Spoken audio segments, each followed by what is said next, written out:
iyo ni kado ndimo kubona. Ni kado namuteguriye n'umukunzi wanjye. Yimumpere. Akira sheri. Jita. Urebe neza ni yawe. Urebe ibintu nakuzaniye. Ubaye iki? Jesus! Ubaye iki? Mbere na mbere reka yewe nitewe. Cameraman we. Na yawe. Cameraman we. Jita arasaze.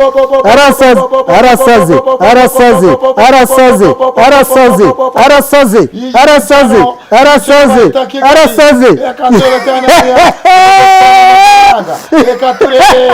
Wowe datawe. Imana yabikoze. Imana irayama. Yamuneka abantu badukurikiye rero. Yewe datawe. Yesu. Jesus. Hello. Kanogera n'indiremo. Yabara neza sheri, yabara neza na yawe. Ahari nashoje. Zana ngufashe. Fasha amafaranga. Oya kamufashe neto bari. Reka maze duhana ko kirebe koko ndo fasha. Sheri, numuntu sheri wanjye se tumana kuri. Yewe man.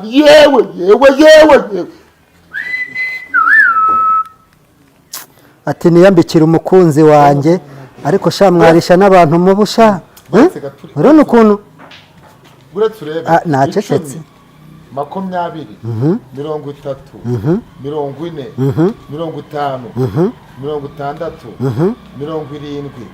80 90 ijana shira umva nabwo bufite. Oya.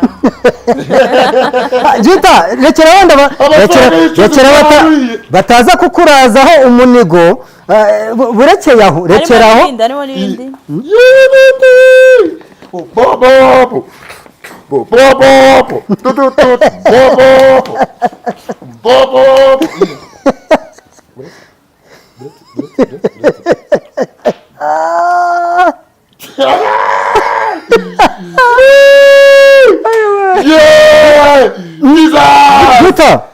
Handitseho gute? Handitseho Bonheur. Reba bro. Biragaragara neza cyane rwose. Abantu baze kutubwira muri comment iki gicupa kigura ngahe? Vuga ngo ai. Shore kansomeho sinjyanwa ariko kubera ibintu biturutse muri Canada sheri inzo nibwo kwa niba agene zoga cyangwa ni na kantu kunyine gasanzwe. Be njyacomoye mana ngo jomba barije. Nzaba nihana. Urabe ozirazihanejo.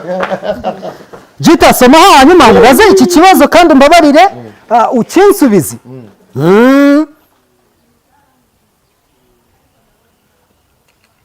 Ongera usome.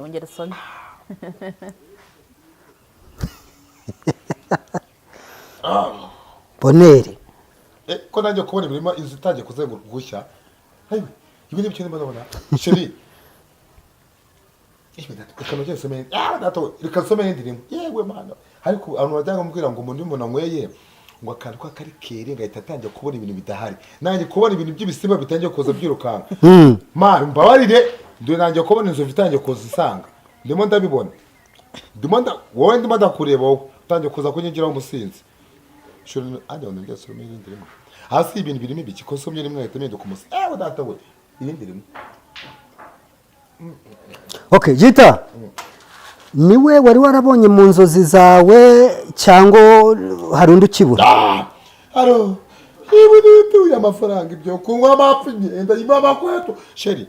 Mana sho niwe wambede unkoreye amateka sibyo uminduriye ubuzima ibihumbi 300 byose umaye ndagenda nsanze nkoramo ama video iyi nzoga yo iki cyo kunywa umaye iyi nzoga ngo hajya gigura bengaye munyamakuru sha ntago mbize muri comment baze kutubwira wenda nka ibaze Jita fu rwego ngeze ko kuba nanywa inzoga ya miliyoni imwe.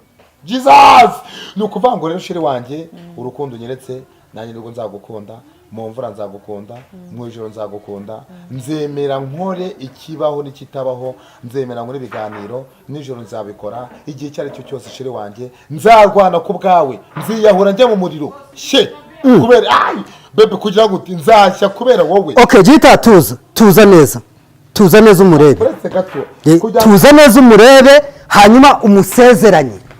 so yamaye n'akakuteri kazaza gatuma numvira wa muziki doreba kuteri ya gakondo Gitafu doreba na yawe buretse gato na parufe sheri yamaye parufe nabifite umugore yego mutumifu yego ibiro bine ndetse n'igitenge arabizana aca bugufi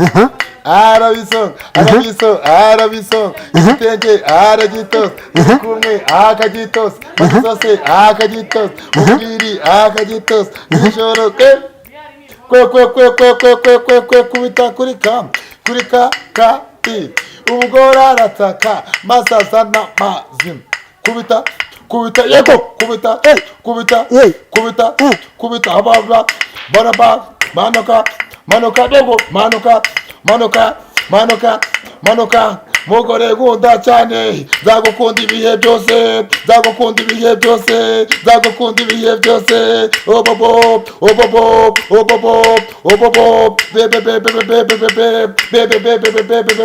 oh sheri ni mu gihe tuzaturi kumwe mu rugo ntabwo uzagura radiyo ngeze radiyo ndi televiziyo cyakoze rwose aho ni ukuri aho ni ukuri pe. Gita nakubajije mwi uyu niwe muntu wari warasengeye cyangwa hari undi ukibura niwe wari warasabye Imana cyangwa hari undi ukibura kuri wowe? gato manze nitiraga ariko bakeba yewe nitaga kanu kwakica n'amagini uzi bakuroza ukitera parufe ego ko bikirama ewe data we reka nawe muteresha ewe da ewe beki bibafu yewe we ayi wawe yewe we sabiseze yasabi yongera seza zorayizi yewe data shusho ako kangu ikizame kimwe vuze induru mu Kinyarwanda. Gitafu winkwepa nakubajije nti umva niwe wari warasengeye mu nzozi zawe cyangwa hari undi ukibura? Niwe wari warasengeye mu nzozi zawe cyangwa hari undi urimo kubura? Uyu musheri wanjye niwe w'inzozi zawe wumvaga wari warategereje cyangwa hari undi umurenze wumva ugikeneye? Njyewe no kuvango niba umuntu yaza kama inzoga ya miliyoni ari shiri wanjye akava muri Canada agakoresha yambwiye ngo itike izamujyana nimugarura ngo azakoresha miliyoni 32 z'amanyarwanda zaguhindura ubuzima zigakubakira inzu we